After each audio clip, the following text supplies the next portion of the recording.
शिव पुराण विधेश्वर संहिता का 11वां अध्याय। शिवलिंग की स्थापना और पूजन विधि का वर्णन। ऋषियों ने पूछा, सूत जी, शिवलिंग की स्थापना कैसे करनी चाहिए तथा उसकी पूजा कैसे, किस काल में तथा किस द्रव्य द्वारा करनी चाहिए। सूत जी ने कहा, महर्षियों, मैं तुम लोगों के लिए इस विषय का वर्णन करता हूँ। इसे ध्यान से सुनो और समझो। अनुकूल एवं शुभ समय में किसी पवित्र तीर्थ में, नदी के तट पर, ऐसी जगह पर शिवलिंग की स्थापना करनी चाहिए जहाँ रोज पूजन कर सके। पार्थिव द्रव्य से, जलमय द्रव्य से अथवा तेजस द्रव्य से पूजन करने से उपासक को पूजन का पूरा फल प्राप्त होता है। शुभ लक्षणों में पूजा करने पर यह तुरंत फल देने वाला है। चल प्रतिष्ठा के लिए छोटा शिवलिंग श्रेष्ठ माना जाता है। अचल प्रतिष्ठा हेतु बड़ा शिवलिंग अच्छा रहता है। शिवलिंग की पीठ सहित स्थापना करनी चाहिए। शिवलिंग की पीठ गोल, चौकोर, त्रिकोण अथवा खाट के पाए की भांति ऊपर नीचे मोटा और बीच में पतला होना चाहिए। ऐसा लिंग पीठ महान फल देने वाला होता है। पहले मिट्टी अथवा लोहे से शिवलिंग का निर्माण करना चाहिए।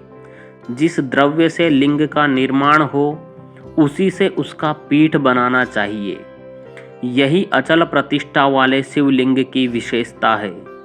चल प्रतिष्ठा वाले शिवलिंग में लिंग व प्रतिष्ठा एक ही तत्व से बनानी चाहिए। लिंग की लंबाई स्थापना करने वाले मनुष्य के 12 अंगुल के बराबर होनी चाहिए। इससे कम होने पर फल भी कम प्राप्त होता है, परंतु 12 अंगुल से लंबाई अधिक भी हो सकती है। चल लिंग में लंबाई स्थापना करने वाले के 1 अंगुल के बराबर होनी चाहिए, उससे कम नहीं। यजमान को चाहिए कि पहले वह शिल्प शास्त्र के अनुसार देवालय बनवाए तथा उसमें सभी देवगणों की मूर्ति स्थापित करे। देवालय का गर्भगृह सुंदर, सुदृढ़ और स्वच्छ होना चाहिए। उसमें पूर्व और पश्चिम में 2 मुख्य द्वार हों। जहाँ शिवलिंग की स्थापना करनी हो उस स्थान के गर्त में नीलम, लाल वैदूर्य, श्याम, मरकत, मोती, मूंगा, गोमेद और हीरा, इन 9 रत्नों को वैदिक मंत्रों के साथ छोड़ें। 5 वैदिक मंत्रों द्वारा 5 स्थानों से पूजन करके अग्नि में आहुति दें और परिवार सहित मेरी पूजा करके आचार्य को धन से तथा भाई बंधुओं को मनचाही वस्तु से संतुष्ट करें। याचकों को सुवर्ण, ग्रह एवं भू संपत्ति तथा गाय आदि प्रदान करें। स्थावर जंगम सभी जीवों को यत्नपूर्वक संतुष्ट कर एक गड्ढे में सुवर्ण तथा 9 प्रकार के रत्न भरकर वैदिक मंत्रों का उच्चारण करके परम कल्याणकारी महादेव जी का ध्यान करें। तत्पश्चात नाद घोष से युक्त महामंत्र ओंकार का उच्चारण करके गड्ढे में पीठ युक्त शिवलिंग की स्थापना करें। वहाँ परम सुंदर मूर्ति की भी स्थापना करनी चाहिए तथा भूमि संस्कार की विधि जिस प्रकार शिवलिंग के लिए की गई है उसी प्रकार मूर्ति की प्रतिष्ठा भी करनी चाहिए। मूर्ति की स्थापना अर्थात प्रतिष्ठा पंचाक्षर मंत्र से करनी चाहिए। मूर्ति को बाहर से भी लिया जा सकता है, परंतु वह साधु पुरुषों द्वारा पूजित हो। इस प्रकार शिवलिंग व मूर्ति द्वारा की गई महादेव जी की पूजा शिव पद प्रदान करने वाली है। स्थावर और जंगम से लिंग भी 2 तरह का हो गया है। वृक्षलता आदि को स्थावर लिंग कहते हैं और कृमि, कीट आदि को जंगम लिंग। स्थावर लिंग को सींचना चाहिए तथा जंगम लिंग को आहार एवं जल देकर तृप्त करना चाहिए।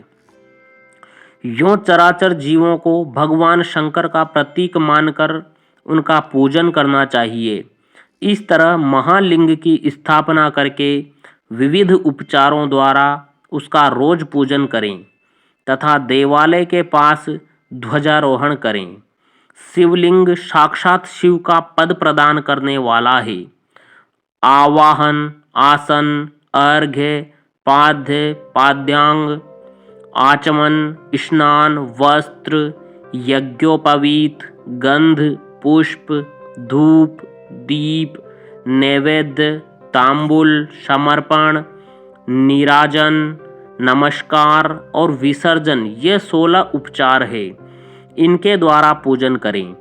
इस तरह किया गया भगवान शिव का पूजन शिव पद की प्राप्ति कराने वाला है। सभी शिवलिंगों की स्थापना के उपरांत, चाहे वे मनुष्य द्वारा स्थापित, ऋषियों या देवताओं द्वारा अथवा अपने आप प्रकट हुए हों, सभी का उपयुक्त विधि से पूजन करना चाहिए, तभी फल प्राप्त होता है। उसकी परिक्रमा और नमस्कार करने से शिव पद की प्राप्ति होती है। शिवलिंग का नियम पूर्वक दर्शन भी कल्याणकारी होता है। मिट्टी, आटा, गाय के गोबर, फूल, कनेर पुष्प, फल, गुड़, मक्खन, भस्म अथवा अन्न से शिवलिंग बनाकर प्रतिदिन पूजन करें तथा प्रतिदिन 10,000 प्रणव मंत्रों का जाप करें अथवा दोनों संध्याओं के समय 1 सहस्त्र प्रणव मंत्रों का जाप करें। इससे भी शिव पद की प्राप्ति होती है। जप काल में प्रणव मंत्र का उच्चारण मन की शुद्धि करता है। नाद और बिंदु से युक्त ओंकार को कुछ विद्वान समान प्रणव कहते हैं। प्रतिदिन 10,000 पंचाक्षर मंत्र का जाप अथवा दोनों संध्याओं को 1 सहस्त्र मंत्र का जाप शिव पद की प्राप्ति कराने वाला है। सभी ब्राह्मणों के लिए प्रणव से युक्त पंचाक्षर मंत्र अति फलदायक है। कलश से किया स्नान, मंत्र की दीक्षा, मातृकाओं का न्यास, सत्य से पवित्र अंतःकरण, ब्राह्मण तथा ज्ञानी गुरु सभी को उत्तम माना गया है। पंचाक्षर मंत्र का 5 करोड़ जाप करने से मनुष्य भगवान शिव के समान हो जाता है। 1, 2, 3 अथवा 4 करोड़ जाप करके मनुष्य क्रमशः ब्रह्मा, विष्णु, रुद्र तथा महेश्वर का पद प्राप्त कर लेता है।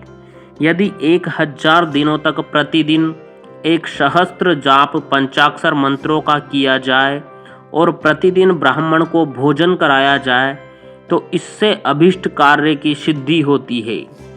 ब्राह्मण को प्रतिदिन प्रातःकाल 1008 बार गायत्री मंत्र का जाप करना चाहिए, क्योंकि गायत्री मंत्र शिव पद की प्राप्ति कराता है। वेद मंत्रों और वैदिक सूक्तियों का भी नियम से जाप करें। अन्य मंत्रों में जितने अक्षर हैं उनके उतने लाख जाप करें। इस प्रकार यथाशक्ति जाप करने वाला मनुष्य मोक्ष प्राप्त करता है। अपनी पसंद से कोई एक मंत्र अपनाकर प्रतिदिन उसका जाप करें अथवा ओम का नित्य 1 सहस्त्र जाप करें। ऐसा करने से संपूर्ण मनोरथों की सिद्धि होती है। जो मनुष्य भगवान शिव के लिए फुलवाड़ी या बगीचे लगाता है तथा शिव मंदिर में झाड़ने बुहारने का सेवा कार्य करता है, ऐसे शिव भक्त को पुण्य कर्म की प्राप्ति होती है। अंत समय में भगवान शिव उसे मोक्ष प्रदान करते हैं।